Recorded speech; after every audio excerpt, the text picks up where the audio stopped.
প্রথমে এই ডিপজলকে বললো কি আপনি একটু নামাজের পরে এলান করে দিয়েন যাতে সবাই একটু বসে। তাই ডিপজল নামাজের পরে তার মতো করে এলান করতেছে এইভাবে, ইনশাল্লাহ ভাই বাকি নামাজের পরে মসজিদ ইমানে কিনের কথা হইব। ওই মুসল্লি তোরা গলতে ববি, নাইলে কিন্তু সানডে মানডে ক্লোজ করে দিব, কয়া দিবা লাচ্ছি। তো সবাই তো ভয়ে বসে গেছে, সর্বনাশ যেই লোক এলান করছে না বসলে তো খবরই আছে। তারপরে ওই প্রথম যে ইমানের বিষয়টা, কালেমার বিষয়টা দেওয়া হলো মিশা সওদাগরকে, যে আপনি একটু কালেমার বিষয়টা আপনার মতো একটু সাজাই গুছাই বলেন। তাই মিশা সওদাগর কালেমার বিষয়টা বলতেছে এইভাবে, আমরা দু চোখে যা কিছু দেখি আর না দেখি সব আল্লাহ সৃষ্টি মাখলুক। মাখলুক কিছু করতে পারে না আল্লাহর হুকুম ছাড়া, আর আল্লাহ সব কিছু করতে পারে মাখলুক ছাড়া। তাই যাই হোক সে তার মতো করে বলে গেল। তারপরে নামাজের বিষয়টা ডিপজলকে আবার দিল যে আপনি একটু নামাজের বিষয়টা আপনার মতো করে বুঝাই বলেন।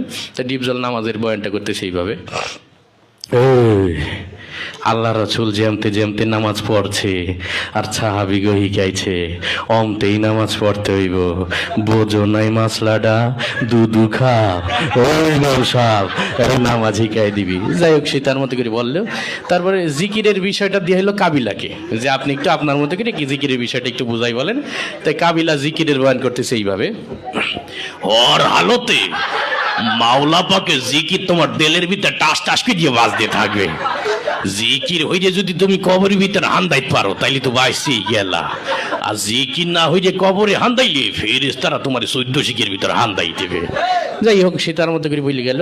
তারপরে একরামুল মুসলিমিন, মুসলমান পরস্পর হৃদ্যতা ভালোবাসা, এটা দিয়ে হইলো নায়ক ওমর সানিকে। তো ওমর সানি তার মতো করে বুঝাই বলতেছে এইভাবে, একজন মুসলমান আরেকজন মুসলমানের দুঃখ কষ্ট ভাগাভাগি করে নেওয়ার নাম একরামুল মুসলিমিন। চৌধুরী সাহেব আমরা গরিব হতে পারি, আপনার মতো বদদিন নই, আমি গত মাসেও 3 দিয়েছি। যাই হোক সে তার মতো করে বললো। এরপরে ওই সহিনিয়ত, আমরা যা কিছু করবো একমাত্র আল্লাহকে রাজি খুশি করার জন্য করব, এটা দেওয়া হইলো নায়ক মান্নাকে। মরহুম মান্না এসে তার বয়ানটা করতেছে এইভাবে,